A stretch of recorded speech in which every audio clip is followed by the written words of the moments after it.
This is a production of PBS Charlotte.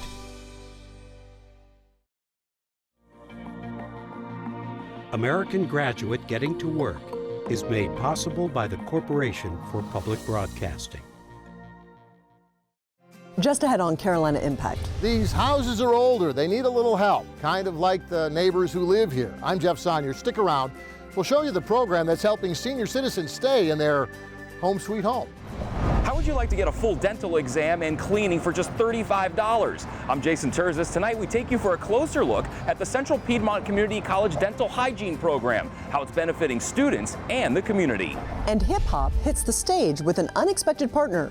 We'll show you how the Charlotte Symphony delivers the classics with a twist. Carolina Impact starts right now. Carolina Impact, covering the issues, people, and places that impact you. This is Carolina Impact. Good evening. Thanks so much for joining us. I'm Amy Burkett. Home sweet home isn't quite so sweet when there are repairs to make and big bills to pay. If you're on a fixed income and living alone, you know it can all be pretty overwhelming. That's where Charlotte's Habitat for Humanity can help. They've got a program that can turn your old house back into something that you can be proud of and that you can afford. Carolina Impact's Jeff Sonnier has the story. Yeah, Habitat's known for building new houses, but not everybody wants a new house. In fact, there's a lot of neighbors who are just looking for a way to stay in the house that they already have. There's debris on the floor, ladders blocking the door, but for Beulah Harris, you know, it's still home. I've been staying here 50-some years, and that's why I raised my children here. I raised all my children in a two-bedroom home. I love it dearly. It's too much I done put in here. Too much history here. Yeah. And my girls will tell you, Mama, you ain't going anywhere. You have to worry about me. They're working on the bathroom, my kitchen, and replacing my lights. And this is most of what I want. You don't want to move. I'm not going to move. No, I'm not going nowhere. I'm home. This is a place where I feel at home. But homes can mean hard choices if you're like Beulah, living alone on a fixed income with repairs you can't afford to make, on a house you can't afford to leave. Or you may see a tarp on a roof from driving down a street, but you absolutely have no idea what's you're going to uncover once you get into some of these houses. And it's Charles Monroe oversees Habitat's critical repair program, not building new homes, but instead fixing up these old homes where needed repairs often come in bunches. Exactly. A lot of people are making do with what they have. You know, ones without heat and air conditioning, that they're, you know, down to living in one room in the winter. So we're going to tear it out and put a new beam in under it and restructure it on the sides. The fix-up is mostly free, and so is the satisfaction for these Habitat workers. No handouts here, they're just providing a little help. Oh, it's a huge thing. This is it was a big choice to come here, and I love what I do. Usually our clients are people that are, you know, a lot of them are elderly and sick, and you've got the home is kind of in the same shape. This is a place where I don't feel alone. You're pretty proud of your home now. I love this house. I loved it before, and I love it even more now. I do. Shirley Harrington Wright says the Habitat cruise took about 2 months to transform her home sweet home, the house that she's loved on and lived in for 21 years. Shirley takes us on a wheelchair tour of all the improvements. This is the new water heater, and this is the new furnace. Nice. Yep, and the air conditioning unit is out on the side. All the things she used to worry about. You know, the fence is wobbly, and the garage door didn't work. I had to lift it up and down, you know, and things like that. When the list gets long, it gets kind of overwhelming. Yes. Yeah. And see, you always think about the big stuff. Water heater, furnace, all of that. So every day or every month or every winter or whatever, you just hoping and praying. And it's sure, and a lot of people are still in their homes, but they're living in deplorable conditions, you know, and don't know what to do. This is a place where I feel at home. Yeah. Houses, they get old just like we do, don't they? They do. At Beverly Clark's house, the biggest habitat improvement was replacing her original old bathtub. So he came back in, looked, and he said, "How hard is it for you to get in and out of your tub?" I said, "You know exactly how hard it is." With this new walk-in shower instead. That's kind of nice. That's real nice. There you go. Like this. Isn't that easy? Habitat making Beverly's house more livable. So at age 72, Beverly doesn't have to live anywhere else. And that's what they did. This made it safer. And then, you know, then the repairs made it affordable. I just went through the house and saw things that needed to be done. They came and made those major repairs and stuff. So I knew, you know, they didn't just talk, they did the walk too. This is a place where I don't feel alone. Impatient. I still go outside in the back sometime and just look at it. It's quite humbling. It was overwhelming. And like I said, I felt like I hit the lottery. They're trying to help people stay in their homes. And they're helping people who have helped themselves. You know, that's what I see. They're helping people who have helped themselves.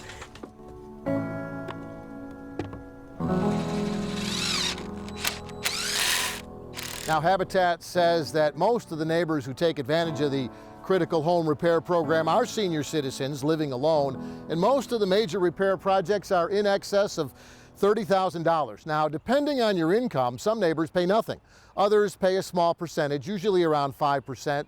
The average is between $1,500 and $1,600, and everybody puts in 75 volunteer hours, either working on their own house or volunteering out in the community. Habitat says they do about 100 houses a year, and that the cost of fixing up 5 existing homes, that's about the same as building 1 new house. Amy? Thanks so much, Jeff. Check out our website for more information on Habitat's Critical Home Repair Program, pbscharlotte.org, then click on Carolina Impact, and you can find the hotline number there. Well, helping our seniors stay in their homes is a powerful way to help in the affordable housing crisis.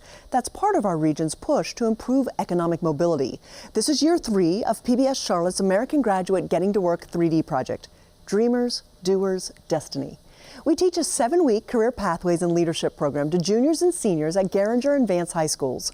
We introduce them to possible careers in high-demand fields that provide sustainable incomes but don't require a 4-year degree and all the debt that often goes along with one. Dental hygiene is one of those careers, where a 2-year associate's degree can earn graduates more than $50,000 a year. Carolina Impact's Jason Terzis has the details. It's all about getting hands-on training. Working in this field was always her dream. When I was a child, I wanted to be a dentist. But Omba Marilyn Thomas wasn't sure if that dream was ever going to come true. Growing up, I didn't get dental care. Born in Zaire, she moved to the United States when she was just 7. My parents were immigrants. They're thinking about feeding us. They're not thinking about dental care. Graduating from West Meck High School in 2000, her dream was still there. But then life happened. During that time, I ended up having 2 children. About 5 years later, a window of opportunity opened. I knew that my parents weren't going to be able to afford for me to go to school, so when I was looking at the Central Piedmont catalog and trying to decide what I wanted to do, I saw dental, and I was like, I want to be a dentist. There's dental. There's dental hygiene. She applied, was accepted, and in 2011 earned her 2-year associate's degree in applied science in dental hygiene. I felt like Central Piedmont more than prepared me for the workforce. Established in 1965, dental hygiene was one of the first degree programs created at Central Piedmont Community College. It's also one of the most competitive. With roughly 180 applicants per year, only 30 are accepted. I retook classes to get in. When I mean like retake classes, like, you know, I had B's, but they require excellence. Sometimes students apply multiple times to get into the program. I pretty much just applied for 3 years to get in. I was very persistent. First-year students spend a majority of time in class, learning all aspects of the job and the latest dental technology. You're going to purge your water line for how long in the morning? 2 minutes. How long do you purge it between patients? 30 seconds. Good. First year, you're kind of taking baby steps. The instructors are kind of always there, checking up on you. Second year is where the real fun begins, as students get to work on real-life patients in the state-of-the-art on-campus clinic. The students, over their 2 years in the program, have over 600 hours of clinical time. It's awesome. All of our patients that come in here are blown away. After an initial screening, patients are aligned based on their needs. The more difficult patients go to the more experienced students, and all are supervised by a licensed dentist. The doctor will be here shortly. We did so many of those cases, I thought that everyone always has dirty teeth. So when I started working in private practice and noticed that most of my patients were easy, I was like, wait, this is simple. The clinic is a win-win, as students get experience working on real-life patients, and the cost to those patients, most of whom don't have dental insurance, is just $35, and it includes everything from x-rays to plaque removal, polishing, fluoride treatment, and sealants. To be in this clinic is the best part of this program, because we get to meet those people and we get to make a change in their lives, and in so doing, we change our lives. Second-year student Sherry Nocell played softball at UNC Charlotte, double majoring in criminal justice and communications, but then life led her in a different direction. Got married, had 3 kids, stayed home with them for 10 years, and then decided to pursue my dream.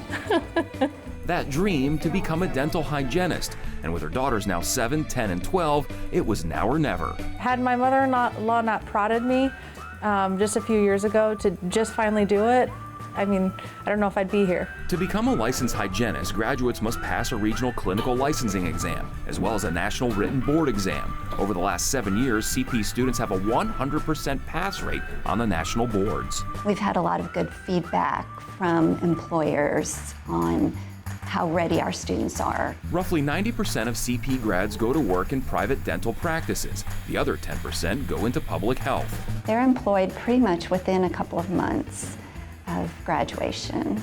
On average, new grads earn roughly $58,000 a year. In South Carolina, dental hygienists overall earn just over $64,000 a year. In North Carolina, it's $69,000. But both states pay less than the national average, which is just over $74,000.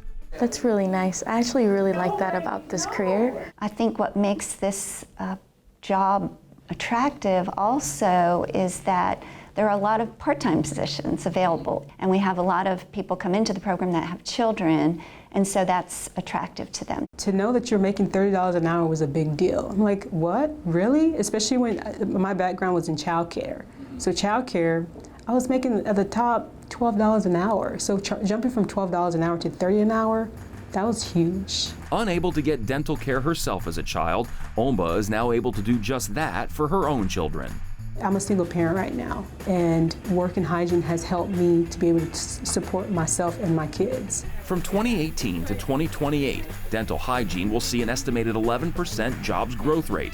And with good starting salaries and only a 2-year associate's degree required, it certainly appears to be a job of the future. For Caroline Impact, I'm Jason Terzis reporting. Thanks so much, Jason. The dental clinic at Central Piedmont operates Mondays, Wednesdays, and Fridays from 8:30 to 3:20. Remember, the clinics are a learning lab for students, so appointments can last up to 3 hours. Well, do you dig history? I mean, really dig history? There are plenty of people who love to do exactly that. We take you near Morganton in Burke County, where archaeology enthusiasts can dig with the pros and sometimes make great finds. People come from across the country and even take vacation time to do it. Our producer, John Branscombe, tells us more. In the middle of a farmer's field, outside Morganton, digging, getting dirty, sweating. Tom Green, shovel in hand, peels away layers. Layers of soil that are really layers of time. A chance to dig and to study our history is what draws people here. I'm not sure I can tell you anything about what might be here. Green is no Indiana Jones. You could have done that with the shovel, too. I was an IT project manager, worked for Starbucks at their corporate headquarters in Seattle. Now semi-retired from the tech world, Green wanted to learn more about the ancient world. I've always found archaeology interesting. So 3 years ago, I found this place online. This place, well, it's called the Berry Site, and archaeologist David Moore from Warren Wilson College runs this field school each summer. It's irregular, it's not perfect. Like if you look at this is machined. Staffing a major excavation and research project takes funding, so Moore got creative. We've built a collaborative project over these 19 years where we bring the public in, not just college students, but people of all ages. That's right, just about anyone with an interest in archaeology can enroll in the school. That's how Tom Green got his start, and this year it's Linda Finley's turn. I'm an importer for an industrial packaging company in Louisiana. And so far, she's finding success. Today I found, looks like it's a piece of a pipe. Now this isn't volunteer work, it's kind of the opposite. I took a week off from work so I could come out here and work. Not only did she take vacation time, participants pay to take part in this dig. A week at the 2019 field school is $425. Get you all the equipment you need. We tell folks, you're not going to do complicated archaeology. That takes a lot of training. But you'll see everything that happens on the site. And if someone finds something, you're going to see it. If we make a great discovery, you're going to hear about it and see it. When college student Alex Ardagna went looking for a summer adventure, the field school fit the bill. I've always been interested in archaeology. Ardagna made the find of the day, an artifact that links the Berry Site to a significant time period of North American and North Carolina history. It's like a ceramic piece of Spanish pottery. It's pretty exciting because I didn't think I'd find anything, at least today, because we were just finding rocks and pottery pieces, and then this came out of nowhere. David Moore first excavated this site in the 1980s and located the site of a Native American town, but Moore had located something bigger, the location of Fort San Juan, a 16th century Spanish outpost. You always dream about it, but no, I had no idea that, working on this site would essentially be my career. The Spanish built next to the Native American town of Joari in late 1566. It's the first permanent European settlement built in the interior of the United States. 18 years before the lost colony in Roanoke, 40 years before Jamestown. That's a pretty amazing thing to think about. And it's Spanish pottery fragments like Ardagna found that provided the initial evidence of the Spanish, but it's the decades of research since that paint the picture of Joari and Fort San Juan. We have identified the locations of 5 burned buildings at the end of the field over here. We think those are the buildings that his men lived in, and then the fort is right over here. So it's a little over 30 meters long, about 26 meters wide. It's about the size of a modern professional basketball court. Moore says in late 1567, the Native Americans turned against the Spanish and burned Fort San Juan. Only one Spaniard survived to tell the tale. For amateur archaeologists like Tom Green, contributing to the work and even paying to do the work is rewarding. It's been very interesting, a lot of fun people to talk to, and the story of what happened here back in the 1500s is pretty interesting. I love history. I love to think about how people lived in the past and how they survived because we have it so easy now. Archaeologists say there's still decades of work to be done at the Berry Site, digging into the earth and revealing the secrets of Joari and Fort San Juan, and finding evidence of civilizations here in the 16th century.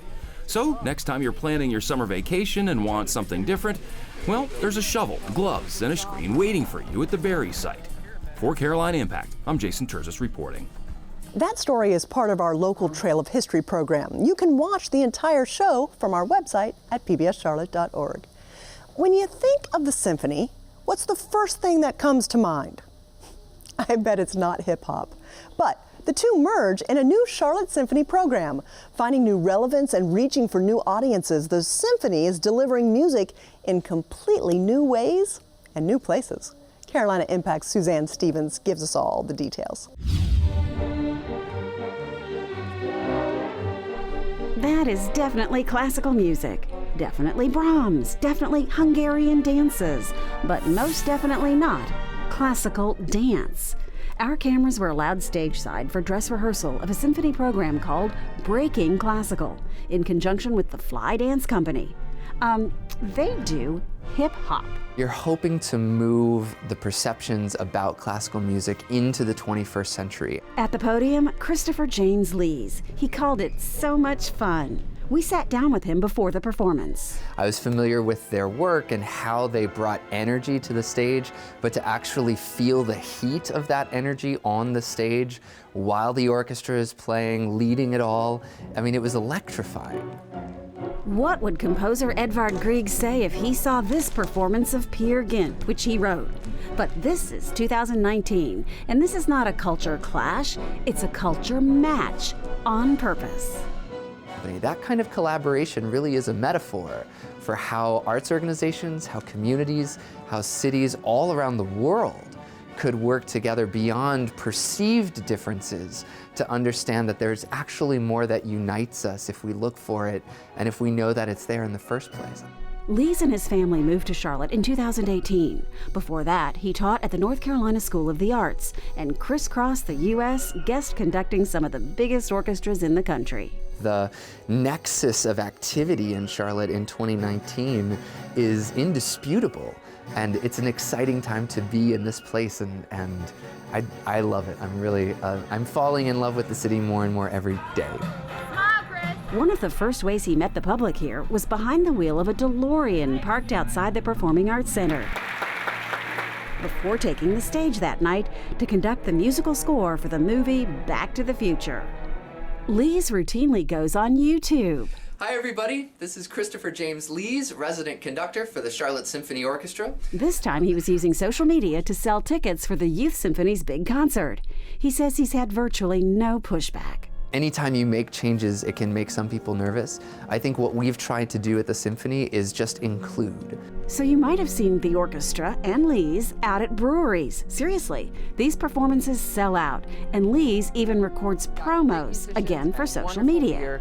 Always a good time. Come on down. The Symphony has created a series of 3 concerts called On Tap, and you even get a custom Symphony beer glass. Lees says it's all about getting the Symphony outside the concert hall. Going to the places where people already are and demystifying the idea that classical music is for the elite. It simply is not. And the musicians seem to fully embrace the idea. It's not that often that I'm, playing and being so very distracted by the amazing acrobatics going on in front of me. And yeah, I'm really excited for the show. I think people are going to love it. He's not too far into this classical vein that some people can see as being sort of out of touch. He's cool.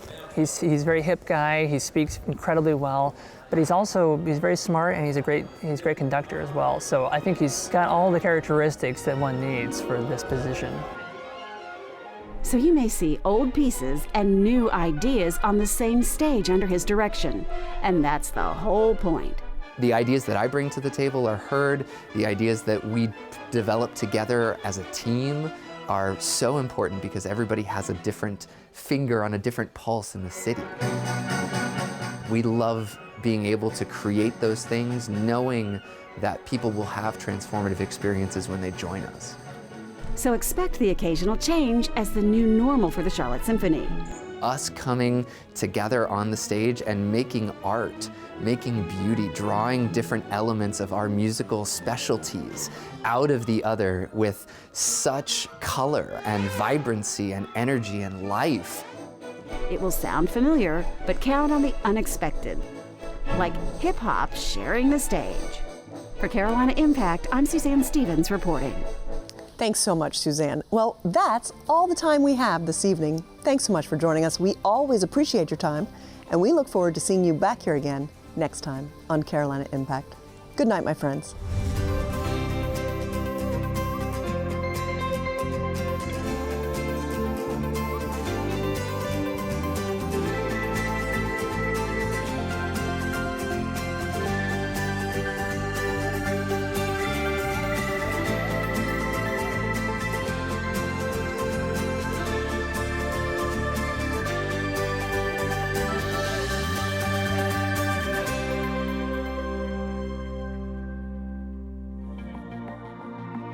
American Graduate Getting to Work is made possible by the Corporation for Public Broadcasting.